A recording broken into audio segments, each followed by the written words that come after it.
반갑습니다, 여러분. 여러분들을 합격으로 안내해드릴 역사 이야기꾼 사기꾼 최용욱입니다. 자, 오늘은요 603페이지 만세운동과 신간회에 대해서 얘기를 합니다. 자, 제일 먼저 얘기할 건 만세운동에 대해서 얘기를 할 거예요. 근데 만세운동에 대해서 얘기할 건데 이건 별로 어려울 건 없습니다. 몇 가지만 여러분들이 명확하게 보시면 돼요. 만세운동의 원제는 당연히 1919년의 3.1운동입니다. 하지만 3.1운동 이후에도 만세운동이 크게 두 가지나 더 나오게 돼요. 첫 번째 나오는 건 바로 무엇이었냐? 1926년 60만세 운동이 돼요.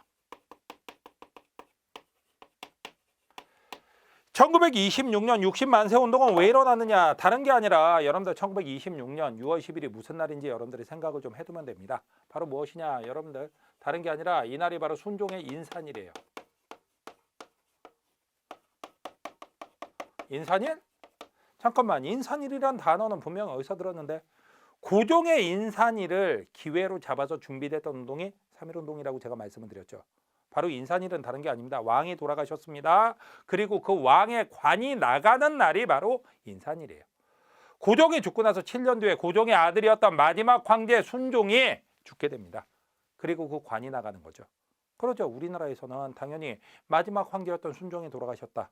3.1운동 때처럼 다시 한번 일어나야 된다 해갖고 터져 나온 게 60만세 운동이 되고, 그래서 60만세 운동은 무슨 평가까지 받느냐?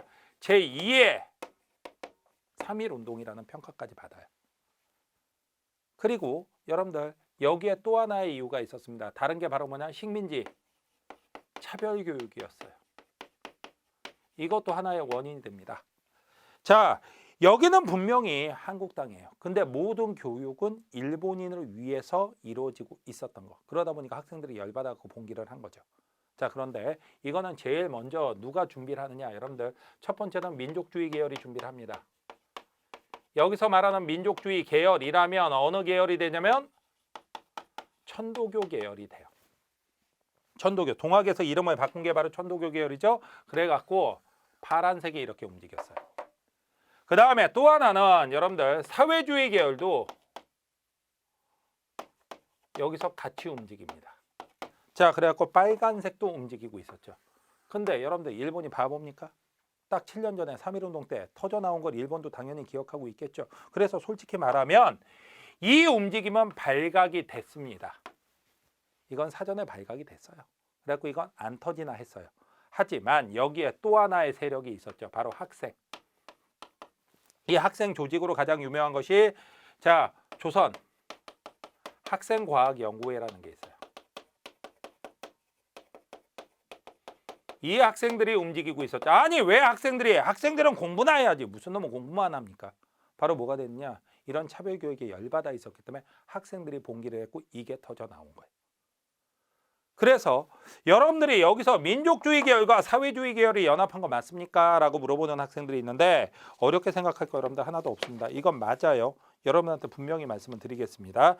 자, 그래갖고 어떤 구호가 있냐면 여러분들이 60만세 운동의 구호가 있어요. 60만세 운동의 구호를 여러분들 좀 제가 읽어드리도록 하겠습니다. 무엇이 있었냐면은 자, 거기 603페이지에 그대로 있죠. 자, 왼쪽 걸 먼저 읽을게요. 조선은 조선인의 조선이다. 학교의 용어는 조선어로, 학교장은 조선 사람이어야 한다. 동양 척식회사를 철폐하자. 일본인 물품을 배척하자. 가장 중요한 문장은 조선은 조선인의 조선이다. 아무리 봐도 여러분들 민족주의적 구호가 여러분들 보이죠. 그런데 오른쪽 걸 여러분들 보면 8시간 노동제 실시하라. 동일노동 동일임금, 소작제를 사륙제로 하고 공과금은 지주가 납입한다. 소작권을 이동하지 못한다. 일본인 지주의 소작료는 주지 말자라고 얘기를 하고 있습니다. 그렇다면 이건 바로 뭐가 되냐? 여러분들 노동자, 농민의 입장이 들어간 거죠. 노동자, 농민의 입장이. 그렇다면 이건 보나마나 무엇이 되는 거냐면 민족주의 계열과 사회주의 계열이 연합해서 한 거예요. 자, 하지만 이건 발각이 됐지만 결국 학생들에 의해서 터져 나왔다. 그런데 안타깝게도 이건 전국으로 가지는 못합니다. 서울에서만 시위가 있었고 결국 서울에서 진압되고 말아요. 그렇다면 안타깝긴 한데 그래도 의의가 없느냐? 아닙니다. 60만세 운동을 계기로 바로 학생들이 민족운동의 구심점 역할을 제대로 하기 시작했어요. 그 다음에 또 하나는 가장 큰 건 바로 무엇이었느냐? 무엇이 나오는 계기? 파란색과 빨간색이 결합하는 계기가 되었다. 이것이 불과 1년 뒤에 1927년 바로 무슨 단체로 흰가네란 단체가 나오는 걸로 결실을 맺게 돼요.